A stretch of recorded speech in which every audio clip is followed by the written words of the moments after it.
दिल्ली तक डिटेल्स भेजता रहता है। पर इस दौरान उसका छोटा भाई जो कि आईएसआई में था, उसको एक रिपोर्ट मिलती है कि सदर इलाके में किसी इलेक्ट्रॉनिक शॉप से इनलीगल फ्रीक्वेंसी कैप्चर हुई है। अब जिस सदर इलाके की मैं आप लोगों के सामने बात कर रहा हूँ, वो एरिया पाकिस्तान के कराची शहर में एक बहुत छोटा एरिया है और उस टाइम पर तो वहां पर ज्यादा दुकानें भी नहीं थी और आरिफ की दुकान भी उन्हीं दुकानों में से एक थी। पर इस बात की भनक लोकल एजेंट के जरिए आरिफ को भी लग चुकी थी कि आईएसआई को इस बात का पता चल चुका है कि यहां से कोई इनलीगल फ्रीक्वेंसी सरहद के पार पहुंच रही है।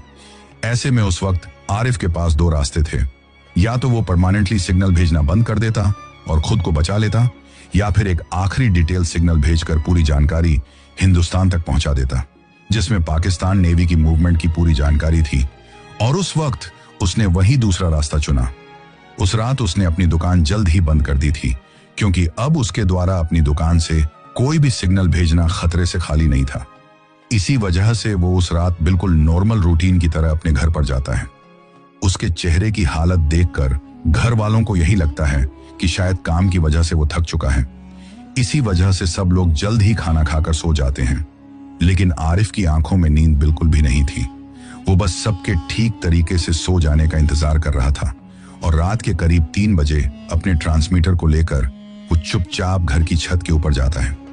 वहां जाकर उसने ट्रांसमीटर ऑन किया और इस बार कोई छोटा सिग्नल नहीं बल्कि एक पूरा डिटेल कोड तैयार किया, जिसके चलते उस रात उसका ट्रांसमीटर लगभग 2 मिनट तक चलता है। लेकिन किसी भी फ्रीक्वेंसी को कैप्चर करने के लिए आईएसआई की उस मॉनिटरिंग वैन के लिए 2 मिनट बहुत थे। इसी वजह से करीब 5 से 10 मिनट बाद ही उस गली में उस मॉनिटरिंग वैन के साथ पाकिस्तान आर्मी की कई गाड़ियां पहुंच जाती हैं। इसके बाद हर घर के दरवाजे को खुलवाकर उसकी तलाशी ली जाने लगी।